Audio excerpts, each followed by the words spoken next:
Je te retrouve encore avec bonheur aujourd'hui et nous aborderons un thème, les jeux d'argent. Juste avant, prions. Notre Seigneur et notre Dieu, nous revenons vers toi une fois de plus parce que sans toi, nous ne sommes rien. C'est vrai que nous sommes venus sur cette terre et que nos parents nous ont transmis des informations qui, parfois, souvent, sont en opposition avec l'enseignement de la Bible. Mais aujourd'hui, nous voulons savoir ce que tu attends de nous. Que le Saint-Esprit nous éclaire, qu'il nous conduise dans toute la vérité. Nous t'en prions, au nom de Jésus et pour ta gloire éternelle. Amen. Pour celles et ceux qui ne sont pas familiers avec les Écritures, je voudrais rappeler ce qui s'est passé dans le Jardin d'Éden.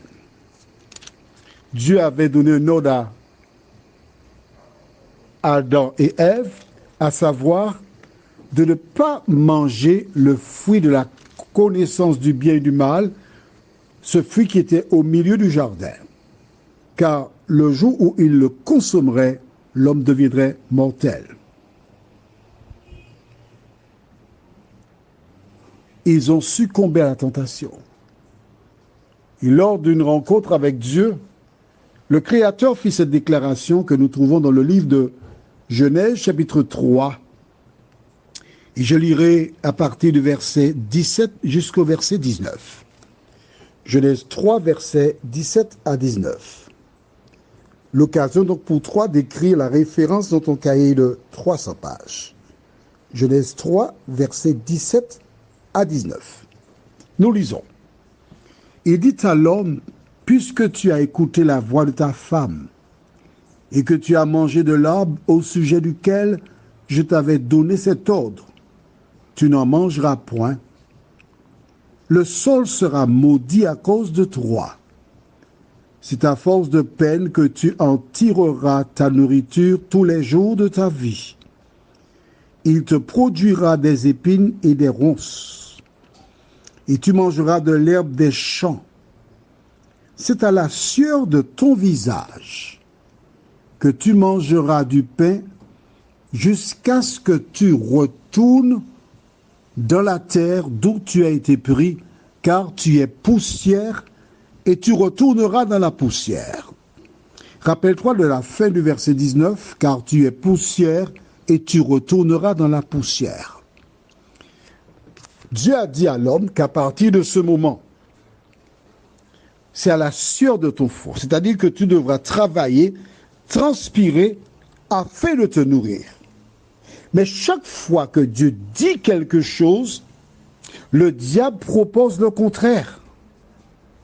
Il donne un raccourci. Et je ne sais si je t'ai raconté ce qui est arrivé à cette femme qui un jour accompagna une amie dans un lieu où il y a des jeux d'argent. Elle avait l'argent du loyer à payer.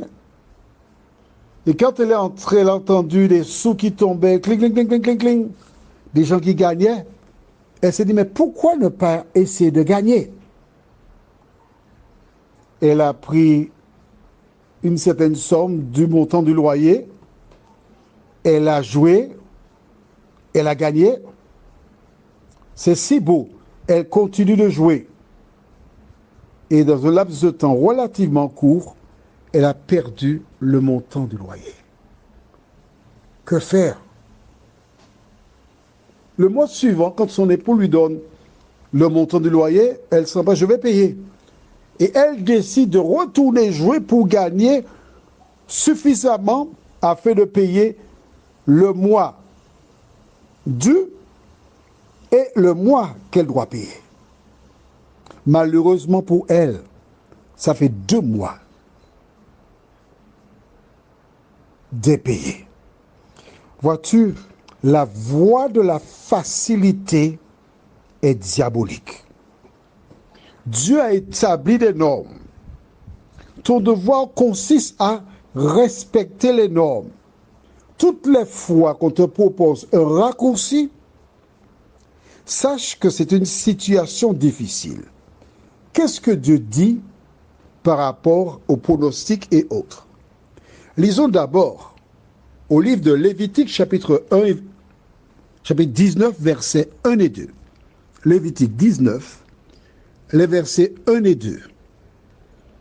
L'Éternel parla à Moïse et dit, « Parle à toute l'assemblée des enfants d'Israël et tu leur diras, « Soyez saints, car je suis saint, moi, l'Éternel, votre Dieu. » Tu vois bien que Dieu ne parle pas à des personnes mortes. Il dit à Moïse que le peuple doit être saint, parce que lui, il est saint. Qu'est-ce que cela veut dire?